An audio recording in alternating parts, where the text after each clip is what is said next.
Micro-baffle down jackets have become increasingly popular in recent years. In fact, if anything, they're probably the most popular style of down jacket that you'll find within the UK. Now, a lot of the people wearing them are wearing them on the high street, very much non-technical use, and they're great for that. They're brilliant, comfortable jackets in marginal weather conditions.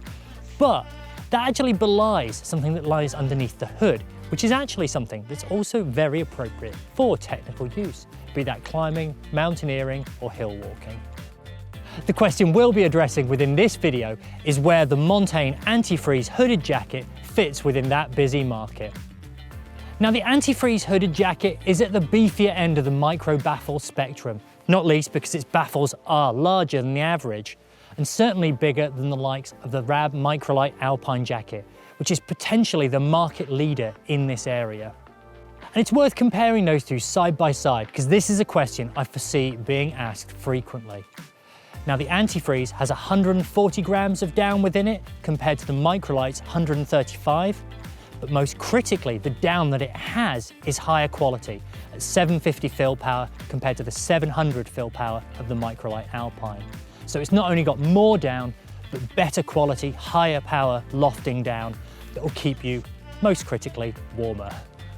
And finally, if that weren't enough already, the Anti-Freeze hooded jacket is 40 grams lighter at 360 grams compared to the Microlight Alpine's 400 grams.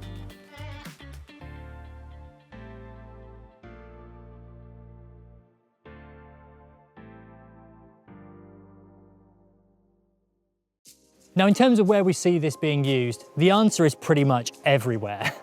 You could wear this on the high street, as many people will, but in terms of its technical use and its application, the Alps would be an ideal environment for a jacket such as this, whether that be mountaineering or ski touring. Unfortunately, the UKC budget didn't stretch to filming us out in the Alps, so here we are within the Peak District, and this is where I've used it the most. Primarily climbing, be that sport, trad, or bouldering. And I defy anyone that says bouldering isn't a proper test, because being stood around trying a problem for hours is seriously cold. Whilst hill walking, I've used it as an additional layer while stationary to stay warm, but I've also used it as a layering system on particularly cold days, just to keep the chill out. When it comes to fit, the Anti-Freeze hooded jacket is a little larger and a little broader than, say, the Microlight Alpine, which has an extremely sculpted, active cut.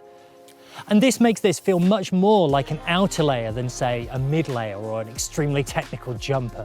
Now, this isn't to say for a minute that the cut on the Anti-Freeze isn't active, because it is. It's very much been sculpted with the climber in mind. Lifting your arms above your head is not going to lift the hem of the jacket above your waistline. Its larger cut also accommodates layers underneath it much easier than something a little more slimline, so it can be used as part of that greater system. When it comes to features, there's actually very few to talk about, simply because it is an extremely stripped back and simple jacket. It has two hand warmer pockets, which are a good size, as well as an internal pocket for valuables. It's got elasticated cuffs and an adjustable hem and an under helmet hood. Now, this will be ideal for some and not others, with some preferring a larger over-helmet hood. However, within a jacket like this, which is at the lighter weight end of the spectrum, a larger over-helmet hood would probably be a little out of place.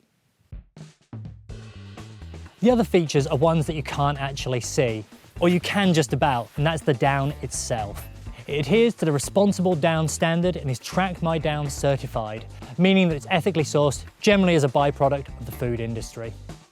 It also features a similarly ethical PFC-free hydrophobic down, a hyperdry down as Montane refer to it.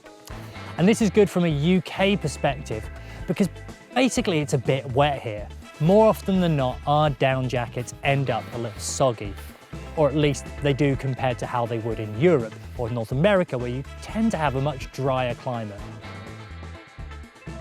The face fabric that it uses is a Pertex Quantum Eco, which is extremely light, but we've been impressed by its durability so far, not least because our filmmaker's cat attacked it shortly before we began filming today, and it still survived.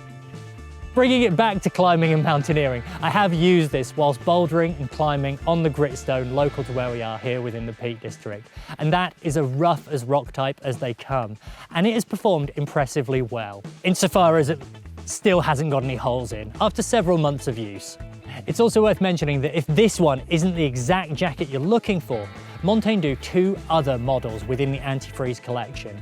The Light, which is, as you might expect, lighter, but also warmer, courtesy of an even further superior down being used, or the XT, which is the full-on winter beefcake. This is the one you want when the shit hits the fan. So within a crowded market, I think Montane have done something pretty special with the Anti-Freeze hooded jacket, because they've not only produced something that's lighter, but also warmer than the industry leader.